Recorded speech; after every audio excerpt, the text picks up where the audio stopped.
మూసీ అభివృద్ధిలో భాగంగా నిర్వాసితులకు డబుల్ బెడ్రూమ్ ఇళ్లు కేటాయించడంపై లబ్ధిదారులు సంతోషం వ్యక్తం చేస్తున్నారు.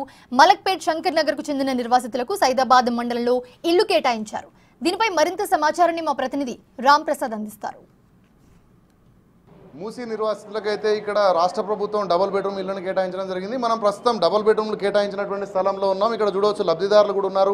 వారికి సంబంధించినటువంటి ఏదైతే కేటాయింపుకు సంబంధించి అయితే ఇక్కడ ఇవ్వడం జరిగింది. ముఖ్యంగా మనం చూస్తే మలక్పేట సమీపంలో ఉన్న ఏరియా నుంచి అయితే ఇక్కడ బెడ్రూమ్ను అయితే కేటాయించినట్లయితే వాళ్ళు చెప్తున్నారు. మాట్లాడే ప్రయత్నం చేద్దాం. భయ్యా బోలో యా కहाँ से आया इधर को? मलकपेट शंकर नगर, ओल्ड मलकपेट शंकर नगर से। तुम्हारा घर पहले कैसा है वहाँ पे मूसी के पास? मूसी के पास था तो वहाँ से जो मूसी रिवर का डेवलपमेंट किया से वहाँ से हटा के इधर चंचलगुड़ा में शिफ्टिंग कर दिया हम लोग। और कैसा है इधर घर तो अच्छा है ना? कैसा दिख रहा है? बहुत ज़बरदस्त अच्छा है। और फैसिलिटी कैसा है वो पूरा इधर ही? हाँ फैसिलिटी भी अच्छी है, सब अच्छा है। वो ऑफिसर लोग कैसा बोल रहे हैं आपको इधर लाने के लिए? कुछ कैसा ज़बरदस्त कोऑपरेट कर लेते हुए पूरा सर्वे कर रहे हैं। ఇది పరిస్థితి. మనం చూసినట్లయితే ఇంకొంతమంది కూడా ఉన్నారు. ఇక్కడ మాట్లాడే ప్రయత్నం చేద్దాం. ఇక్కడ మనం చూసినట్లయితే ఇక్కడ ఫాతిమా అనేటువంటి మహిళకు కూడా ఇక్కడ డబుల్ బెడ్రూమ్ కేటాయించడం జరిగింది. మీరు ఎక్కడి నుంచి ఉన్నారండి? शंकर नगर मलकपेट से आए। नूसा नदी के पास घर था, वहाँ से उठा रहे, आप यहाँ पे दे रहे। अच्छा है, बहुत अच्छा है, शुक्रिया। यहाँ पे सैदाबाद में डाले, आपको स्कूल वगैरह है सो जगह डालो बोले थे, वहाँ पर डाले। आप बहुत बहुत मेहरबानी, शुक्रिया है। సో ఇది మొత్తంగా మనం చూసుకున్నట్లయితే ఎవరైతే అసలైనటువంటి నిర్వాసితులు ఉన్నారో వాళ్ళందరినీ కూడా ప్రభుత్వం గుర్తించడం జరిగింది. గుర్తించడంతో పాటు వాళ్ళకి డబుల్ బెడ్రూమ్ ఇల్లులు ఇవ్వడం జరిగింది. అక్కడ మనం చూస్తున్న మూసీ నదిలో ఏదైతే చిన్న చిన్న ఇళ్లలో ఉండేటువంటి వాళ్ళకైతే ప్రభుత్వం గుర్తించి వాళ్ళ అవసరాలను గుర్తించి అయితే డబుల్ బెడ్రూమ్లు ఇవ్వడం జరిగింది. అంతేకాకుండా పిల్లల చదువులకు కూడా చాలా కన్వీనియంట్గా ఉందని చెప్తున్నారు. మనం కనుక గమనిస్తే ప్రస్తుతం మనం ఉన్నటువంటి సైదాబాద్కు మలక్పేట్ పక్కనే ఉండడంతో కేవలం 1 కిలోమీటర్ దూరంలోనే తమకైతే ఇక్కడ మంచి వసతితో కూడినటువంటి గృహాలు ఇవ్వడం పట్ల అయితే రాష్ట్ర ప్రభుత్వానికి కృతజ్ఞతలు చెప్తున్నారు. అంతేకాకుండా ముఖ్యంగా అధికారులందరూ కూడా ఇక్కడ వాళ్ళ కోఆపరేషన్ కూడా చాలా బాగుందనేటువంటి పరిస్థితిని అయితే వాళ్ళు చెప్తా ఉన్నారు. ముఖ్యంగా మనం చూడవచ్చు ఇప్పటివరకు ఏదైతే కేటాయింపు ఇస్తామని ప్రభుత్వం ప్రకటించిందో అప్పుడు చెప్పిన దగ్గర నుంచి కూడా ఇటు రాష్ట్ర ప్రభుత్వానికి సంబంధించినటువంటి అన్ని శాఖల అధికారులు అందరూ కూడా ఇటు ఏదైతే మూసీ నిర్వాసితులు ఉన్నారో వారందరినీ కూడా తీసుకువచ్చి ఇటు డబుల్ బెడ్రూమ్లో ఉంచేందుకైతే అడుగడుగునా కూడా వారికి సహాయ సహకారాలు అందిస్తూ తీసుకువచ్చి ఇక్కడ డబుల్ బెడ్రూమ్లు కేటాయించి వారికి కావాల్సినటువంటి సౌకర్యాలన్నీ కల్పించడంలో కూడా ఇటు అధికారులతో పాటు ఇటు ప్రభుత్వం కూడా ముందుకు సాగుతున్నటువంటి పరిస్థితి మనం ఇక్కడ హైదరాబాద్లో ఉన్నటువంటి సైదాబాద్లో అయితే గమనించవచ్చు. కెమెరామెన్ చైతన్యతో రామ్ ప్రసాద్, బిగ్ టీవీ, హైదరాబాద్. సంబంధిత అధికారులు మూసీ నిర్వాసితులకు సహాయ సహకారాలు అందిస్తూ ఇళ్లు అప్పగిస్తూ ఉన్నారు. ప్రభుత్వం ఇచ్చిన ఇళ్లలో కరెంటు, తాగునీరు వంటి అన్ని సౌకర్యాలను కల్పిస్తున్నట్లుగా అధికారులు చెప్తున్నారు. దీనిపై మరింత సమాచారాన్ని మా ప్రతినిధి రామ్ ప్రసాద్ అందిస్తారు.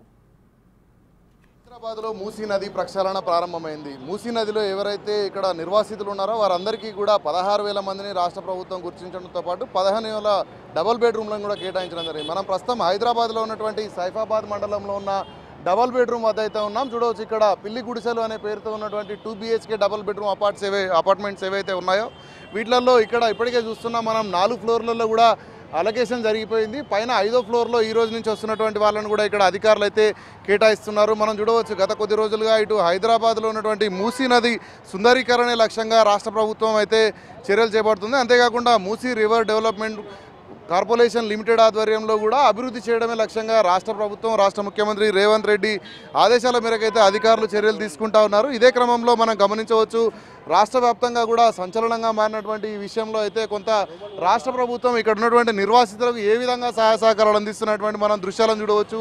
ఇక్కడ ఏదైతే బి బ్లాక్ ఉందో బి బ్లాక్ సంబంధించి కూడా ఇక్కడ వచ్చినటువంటి వాళ్ళందరికీ కూడా ఇక్కడ అవకాశం కల్పించే విధంగా ఇక్కడ హెల్ప్ డెస్క్లను కూడా ఏర్పాటు చేయడం జరిగింది. వివిధ శాఖల అధికారులు కూడా ఇక్కడ ఉండి వచ్చేటువంటి నిర్వాసితులు ఎవరైతే ఉంటారో అక్కడ రిలీవింగ్ అయినంటేనే వాళ్ళు ఇక్కడికి వచ్చి ఎలాంటి ఇబ్బందులు పడకుండా అక్కడ అధికారుల నుంచి ఏదైతే ఒక కాపీని తీసుకొని అయితే ఇక్కడికి వచ్చి రిజిస్టర్ చేసుకున్నటువంటి పరిస్థితిని మనం చూడవచ్చు. ప్రత్యేకంగా హెల్ప్ డెస్క్ సర్కిల్ 6 సంబంధించినటువంటి మలక్పేట ఏదైతే GHMC కార్పొరేషన్ ఉందో ఇప్పటికే మనం చూస్తున్నాం GHMC కమిషనర్ ఆమ్రపాలి కూడా ఇటు హౌసింగ్ సంబంధించినటువంటి 14 మంది అధికారులను అయితే కేటాయించడం జరిగింది. ఎవరైతే నిర్వాసితులను డబుల్ బెడ్రూమ్లోకి చేర్చే వరకు కూడా బాధ్యత ప్రభుత్వం తీసుకున్న క్రమంలో అయితే ఇక్కడ కొంతమంది హౌసింగ్ అధికారులను మాట్లాడే ప్రయత్నం చేద్దాం. సార్ చెప్పండి, ఈ యొక్క కాలనీ పేరేంటి, ఇక్కడ ఎంతమందికి అవకాశం ఉంది, ఎంతమంది జాయిన్ అయినారు ఇప్పటికి? ఈ కాలనీ పేరు పిల్లి గుడిసెలు అండి. ఇక్కడ మొత్తం 141 మందికి అవకాశం ఉంది. ఇప్పటికీ 13 మంది వచ్చారు ఇక్కడికి. అంటే ఈ ఎంట్రీ అనేది ఎప్పటి నుంచి ప్రారంభమైంది? నిన్న ఎంతమంది జాయిన్ అయినారు, ఈ రోజు ఎంతమంది వచ్చినారు మీ దృష్టి? నిన్నటి నుంచి స్టార్ట్ అయిందండి ఎంట్రీ అనేది. నిన్న ఒక 10 మంది వచ్చారు, ఇవాళ ఒక ముగ్గురు వచ్చారు. ఇవాళ అంటే ఇంకా సాయంత్రం ప్రాసెస్ నడుస్తూనే ఉంది. ఇవాళ మ్యాక్సిమం ఒక 20-30 మంది దాకా రావచ్చు.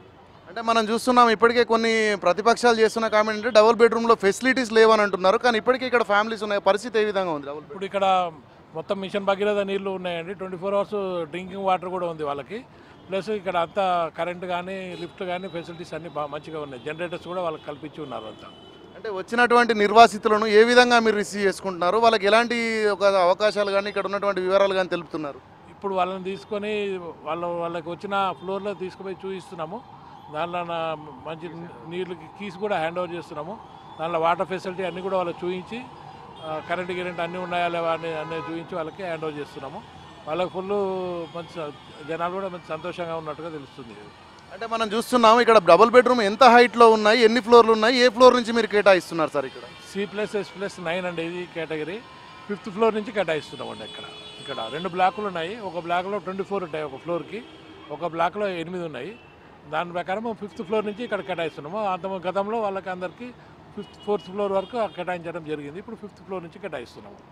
సో ఇది మొత్తంగా పరిస్థితి చూసినట్లయితే ఇక్కడ పిల్లి గుడిసెలకు సంబంధించినటువంటి ఏరియాలో ఏదైతే ఉన్నటువంటి డబుల్ బెడ్రూమ్లు మనం చూడవచ్చు. ఏదైతే గతంలో 4వ ఫ్లోర్ వరకు అయితే కేటాయింపులు జరిగి ఉండగా 5వ ఫ్లోర్ నుంచి వచ్చిన వాళ్ళందరికీ కూడా ఒక్కొక్క ఫ్లోర్ పైకి వెళ్ళే విధంగా అయితే ఇక్కడ అధికారులు ఇటు పూర్తిగా జిహెచ్ఎంసీకి సంబంధించినటువంటి హౌసింగ్ అధికారులు అయితే ఇక్కడ ఉండి వచ్చినటువంటి నిర్వాసితులకు సహాయ సహకారాలు అందించేందుకు ప్రత్యేకంగా హెల్ప్ డెస్క్ని ఏర్పాటు చేసుకోవడం జరిగింది.